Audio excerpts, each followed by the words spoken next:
Hi, welcome back to What Did You Learn? I cannot describe to you how excited I am today to have my friend Drew Davis. Drew is one of the most excellent speakers you will ever have the privilege to see. It is really always a whirlwind, not just of entertainment, but really the knowledge he drops is just fantastic. He's also the author of Brandscaping and Town Inc. Please welcome my good friend Drew Davis. Oh, thank you so much for having me. Thank you for being here. I'm really glad I wore orange because it's like reflecting nicely off your glasses. I love it. Okay, so you have been known during the pandemic for your unbelievable videos. You should definitely watch Drew. He's amazing, has a great YouTube channel. But I want to know, going back 700 years, what do you wish? Not a joke. What do you wish someone had told you around this time last year? I wish somebody had told me to embrace the constraints. I think if somebody had just kind of warned me that something big is going to happen and you're going to feel like you're stuck at home, you're stuck at your desk, you're stuck with your wife for the next 11 months, I would have wanted them to tell me that all of those things are positive influences on your creativity, on your business, on your relationship, but you're going to have to embrace the constraints to find the creativity there.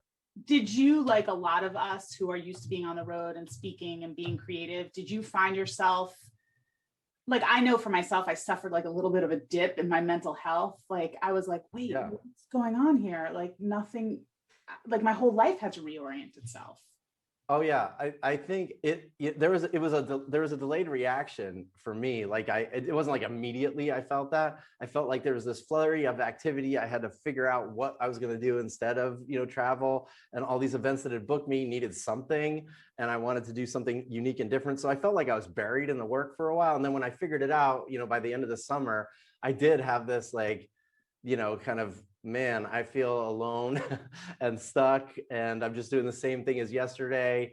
And definitely had moments where I was like, I don't think virtual events is for me. Like I'm just not getting the joy and fulfillment out of it that I need to want to continue doing this.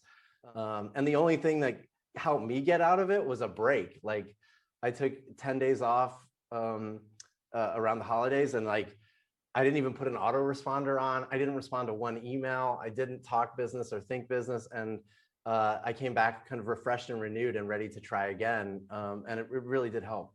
Yeah, I think trying to take a break as much as possible. I want to like sort of focus in on something that you said, because one of the things I've always admired about you is that you are always unique and different, and you are always looking for that unique and different angle. Talk to us, share some of your, because I know you're also a systems person. Like, do you have a system for figuring out what's unique and different? Like, how do you always grab it and catch it? I don't know if I have a system. I definitely do seem to do the same thing over and over again. Like, whenever I hear a piece of advice or insight that bothers me, I try not to let it wash over me, because it's usually pointing at some bigger issue or opportunity for me to explore something. And so, like even with the pandemic, with me feeling like I'm stuck in my studio with a camera and this is all I've got to work with, I thought, wait a second, like instead of complaining about this and being annoyed by it, there's something deeper here. I should kind of research it. So like I usually go on I call it an investigation, but I'll start to figure out what did other people do when they were faced with weird constraints. It's really easy to go online, even for virtual stuff, and find the answer, like 10 tips to work from home better, like, 5 ways to manage your team virtually. Like, that's great. But for me, part of the journey, the fun, and the new ideas come from like looking at what other people have had to do for other situations. Like I found some amazing examples of companies that move fast and, change their focus. And I mean, big companies and little companies through the pandemic, because I was looking for these kind of inspirational and interesting ideas, and then trying to glean the insight from them that I could apply on my own. Like, one of the great things about constraints is they force you to restrain yourself to the resources and people you have. And so when Marriott hotels realized that their like room stays were down and revenue was down by 57%, they didn't try to like find a new way to drive new revenue. They They didn't try to reinvent the business. They didn't try to, figure out how long this is going to last. They immediately started cutting costs and like pushing restraint within the organization. And so in one quarter, as soon as they realized they were 57% down in revenue, the mandate was cut 57% in costs and try to maintain as many employees as possible. That was it. Really simple restraint that have to be embraced if we want to even survive through this. And so by the end of Q3, they actually turned a 0.02% profit. Now I know that's not amazingly like a great return. It's amazing during a pandemic. Yeah. And so for me, like, if you think of the constraints just completely as a problem, you're never going to find an opportunity there and you're never going to make your way through it. But someone like Marriott finding a way to restrain themselves to the resources they had available is just genius management to me, but it's also pretty hard to do, for anyone. And my hope is that people find these opportunities as soon as they see them as a problem and flip the script and say, all right, it's a constraint we have to deal with. How are we going to react? Okay, so now let's talk about it in reality. The number one thing our clients ask us is, how can we be more creative? The number two thing that they ask us is, how do we convince our executives to do the things you told us to do? Okay, I get these questions all the time too. Okay, let's deal with number one. How can you be more creative? I think if we just keep with the theme, the idea is to embrace the constraints. If you're a manager, you need to there's only two things you need. One, you need a clear directive. And by clear directive, I don't mean like a corporate speak directive, it just, that stuff doesn't work. You need something that's qualitative, clear, and concise. That's going to give you like the marching orders for your team. I need this kind of thing. For example, in 1957, an author was given like very strict constraints. But the directive for the constraints of their book was to create, I think it was write a book that first graders can't put down. That's the directive. Now that's not enough. You can't just give people a directive and expect them to come back with great creative ideas. You need to start adding constraints. And one of the best constraints in this example was write that book using this list of 235 words. Yeah, Dr. Seuss. Yes. Do you know which book that was? What? The Cat in the Hat. Yes, it's a Cat in the Hat. But he did it again. His second book in 1960, he got a very clear directive again. I can't remember exactly what it was. It was a different publisher. Very clear directive, same kind of qualitative, concise, and clear directive. And they said, you can only use these 50 words. And he did it again. Green eggs and ham. Sam, I am. Yep, that's it.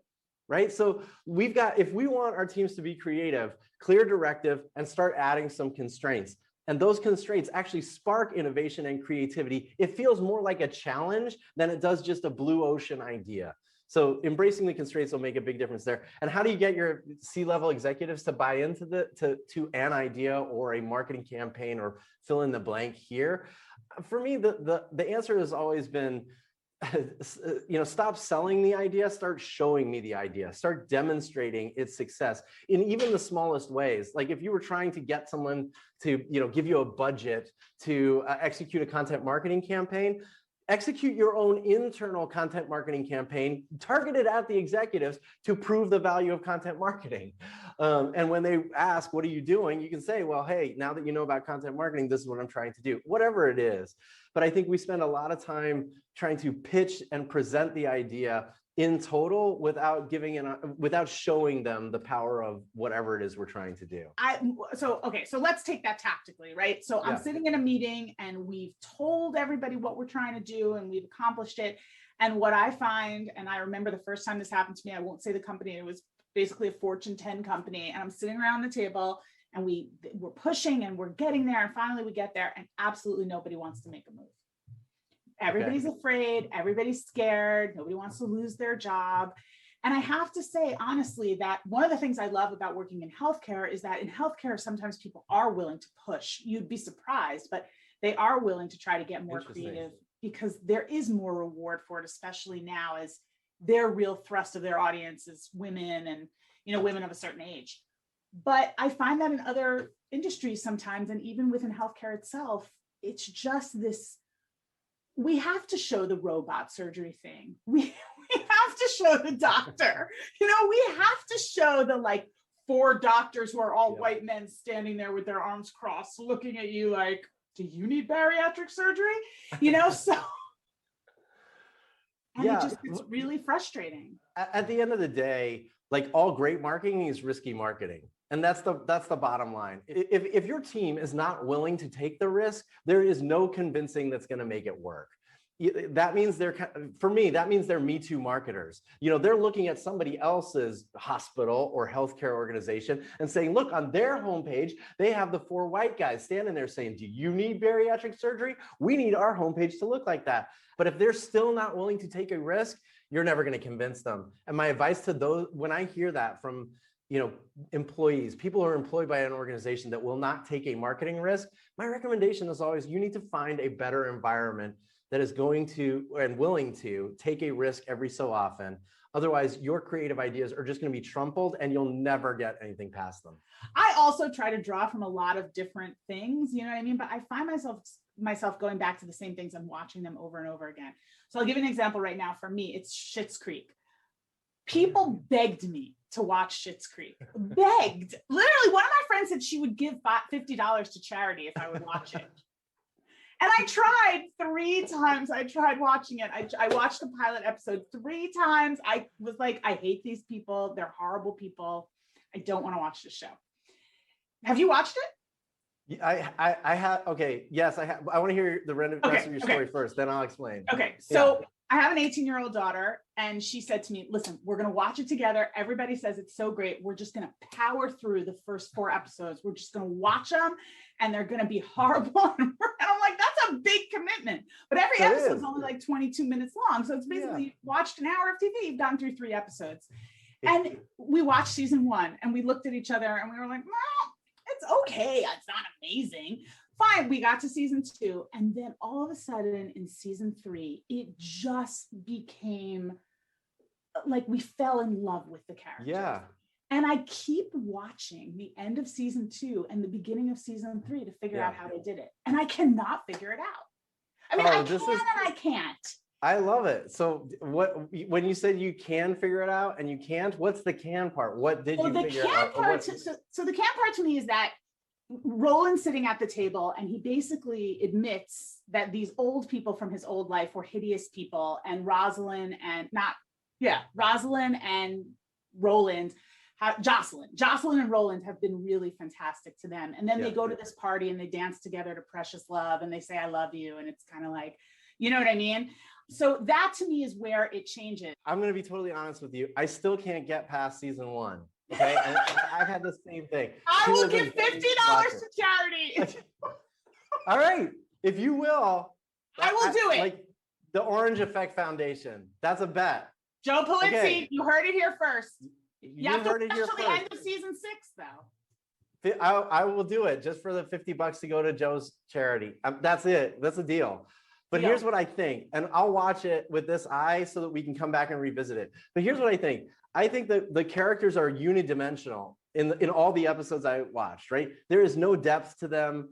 And yes, they gel as like a little cohort, and they seem to feel that this like flat facade is a great thing. But my gut instinct and what people have told me about the end of season 2 and season 3 is that all of a sudden the characters are multidimensional. And that's the big difference. Like all of a sudden there's more to them than just the one trick pony joke, which is we don't fit in the small little town, right? And so I think, and there is a deeper lesson there. I mean, from a brand perspective, like feeling unidimensional, having no like personality is just a death nail. Like you've actually got to deliver something much deeper.